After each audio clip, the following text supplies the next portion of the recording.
আসসালামু আলাইকুম, welcome back to school of English by Mushfika. আজকে আমরা শর্ট কুইজ 1 থেকে 5-এর আনসারগুলো মিলিয়ে নিব। শর্ট কুইজগুলোতে অনেকের আনসারই কারেক্ট ছিল, আবার কারো কারো ইনকারেক্ট আনসার ছিল। যারা কারেক্ট আনসার দিয়েছ তাদেরকে অভিনন্দন, আর যারা ভুল করেছ তারা একটু শিখে নাও। 1 থেকে 5-এর এই কুইজগুলোর আনসার বুঝতে হলে কিন্তু তোমাদেরকে কাউন্টেবল এবং আনকাউন্টেবল নাউন সম্পর্কে ধারণা রাখতে হবে। তাই চলো আমরা একটু কাউন্টেবল এবং আনকাউন্টেবল নাউন সম্পর্কে ধারণা নিয়ে আসি। যে জিনিসগুলো গণনা করা যায় সেটাই হলো কাউন্টেবল, আর গণনা করা না গেলে আনকাউন্টেবল। এখন কিছু ওয়ার্ড আমরা দেখব যে ওয়ার্ডগুলো সবসময় আনকাউন্টেবল হিসেবেই আমরা ধরব। আনকাউন্টেবল হিসেবে ধরলে সেখানে আমরা এ বা এন কিছুই বলার প্রয়োজন নেই। যেমন একটি বই, আ বুক, বই আমি গণনা করতে পারি, এই জন্য এটা কাউন্টেবল নাউন, এর আগে এই বা এন হবে। যেটা আনকাউন্টেবল তার আগে কোনো এই বা এনের প্রয়োজন নেই। তাহলে সেরকম ওয়ার্ডগুলো একটু দেখি। আনকাউন্টেবল নাউনগুলোর মধ্যে রয়েছে information, advice, weather, news, bread, hair, furniture, work. গণনা করা যেহেতু যায় না, তাই এগুলোর আগে এই বা এন বসানোর কোনো প্রয়োজন নেই। তাহলে চলো আমরা প্রথম কোয়েশ্চেনটা দেখে নিই। Choose the correct answer. I have got a new job. I have got a new work. তাহলে দেখো, একটা সেন্টেন্সে আছে ওয়ার্ক, একটাতে আছে job.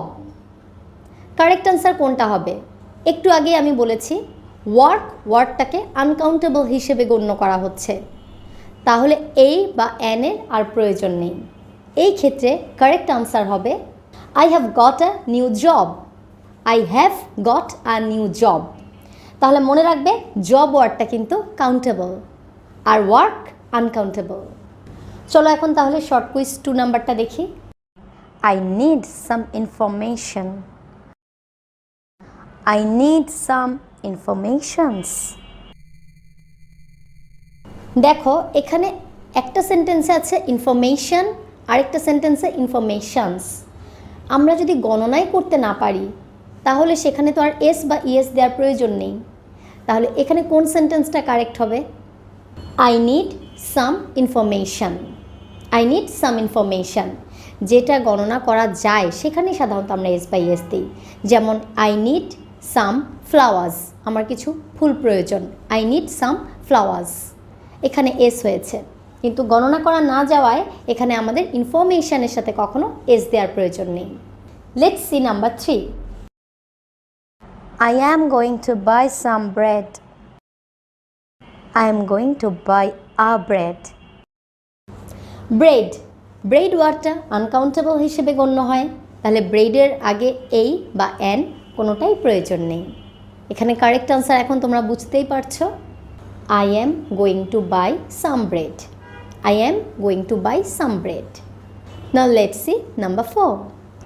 I have had some good news. I have had a good news.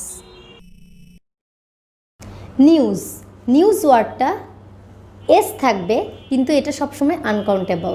New তো আর হয় না, নিউ বললে তো হয় নতুন, নিউ ওয়ার্ডটার অর্থ নতুন, আর নিউজ মানে সংবাদ। তাহলে নিউজ ওয়ার্ডটা আনকাউন্টেবল, এটা কিন্তু এস বা ইএস দিয়ে প্লুরাল করা হয়নি। এই ক্ষেত্রে আমাদের কারেক্ট আনসার হবে I have had some good news. I have had some good news. এখানে আ গুড নিউজ বলার কোনো প্রয়োজন নেই, তাই I have some good news এটাই correct sentence. Now let's see number 5.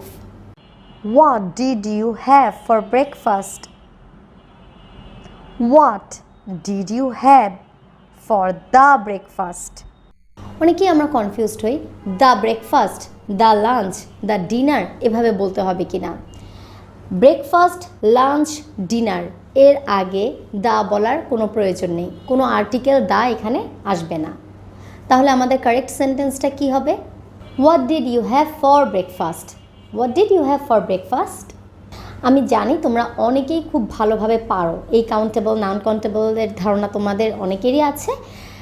যারা পারো তারা এরপরও আনসার দিয়েছো, কারণ তোমাদের প্র্যাকটিস প্রয়োজন। এই জন্য আমি খুবই খুশি হয়েছি। আর যারা বুঝতে পারোনি, অনেকেই ভুল আনসার দিয়েছো, তারা কিন্তু এই লেসন থেকে শিখে নিয়েছো কোন ওয়ার্ডগুলো আমরা আনকাউন্টেবল হিসেবে রাখছি। ওয়ার্ডগুলো একটু মনে রাখবে এবং প্র্যাকটিসের মাধ্যমে সবসময় সঠিকভাবে বাক্যটি বলার বা লেখার ট্রাই করবে। Thank you so much. আসসালামু আলাইকুম।